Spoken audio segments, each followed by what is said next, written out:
باللہ من الشیطان الرجیم بسم اللہ الرحمن الرحیم۔ السلام علیکم معزز سامعین، ایک بادشاہ نے اپنی رعایا پر ظلم و ستم کر کے بہت سا خزانہ جمع کیا تھا اور شہر سے باہر جنگل بیابان میں خفیہ غار میں چھپا دیا تھا۔ اس خزانے کی دو چابیاں تھیں، ایک بادشاہ کے پاس اور دوسری اس کے وزیر کے پاس۔ ان دو کے علاوہ کسی کو اس خفیہ خزانے کا پتہ نہیں تھا۔ ایک دن صبح کو بادشاہ اکیلا سیر کو نکلا اور اپنے خزانے کو دیکھنے کے لیے دروازہ کھول کر اس میں داخل ہو گیا۔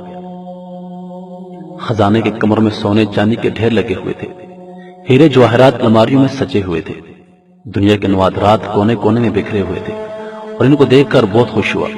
اسی دوران وزیر کا اس علاقے سے گزر ہوا۔ اس نے خزانے کا دروازہ کھلا دیکھا تو حیران رہ گیا۔ اسے خیال ہوا کہ کل رات جب وہ خزانہ دیکھنے آیا تھا شاید اس وقت وہ دروازہ بند کرنا بھول گیا ہو۔ اس نے جلدی سے دروازہ بند کر کے باہر سے تالا لگا لیا۔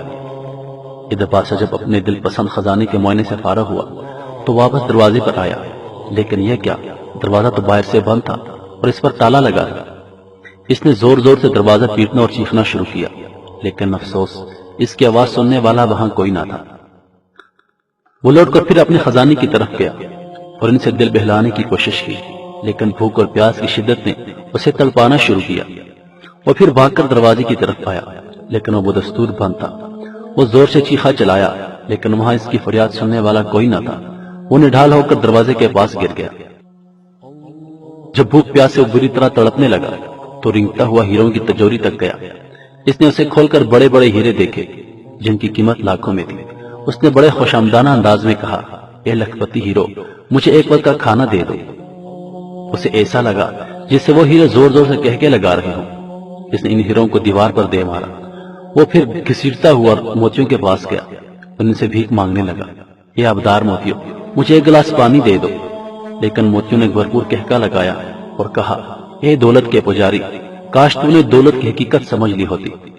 تیری ساری عمر کی کمائی ہوئی دولت تجھے ایک وقت کا کھانا اور پانی نہیں دے سکتی۔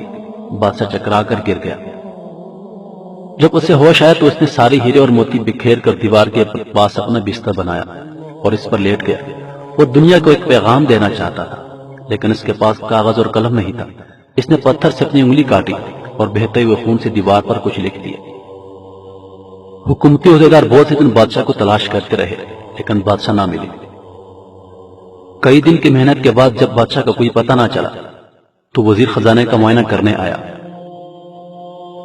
جیسے ہی اس نے دروازہ کھولا تو دیکھا کہ بادشاہ جوہرات کی بستر پر مرا پڑا ہے اور سامنے کی دیوار پر خون سے لکھا ہے، یہ ساری دولت ایک گلاس پانی کے برابر بھی نہیں۔ میرے پیارے بھائیوں اور دوستو، ہم اس دنیا میں دھڑا دھڑ مال جمع کر رہے ہیں، چاہے وہ حلال طریقے سے ہو یا حرام طریقے سے۔ بس ہم دھڑا دھڑ مصروف ہیں کہ کسی طرح ہمارے پاس مال جمع ہو، لیکن ہم اپنی موت کو بھول چکے ہیں۔ موت ہمیں یاد ہی نہیں رہی۔ ایک دن یہ ساری دولت یہی رہ جانی ہے اور اس جہان میں ہم صرف اپنے ساتھ ایک کفن ہی لے جائیں گے، اس کے علاوہ کچھ نہیں۔ اللہ پاک ہم سب کو سمجھنے اور نیک اعمال کرنے کی توفیق عطا فرمائے۔ مزید ویڈیوز کے لیے ہمارا چینل ضرور سبسکرائب کریں۔ اللہ پاک آپ سب کا حافظ و نگہبان۔ والسلام۔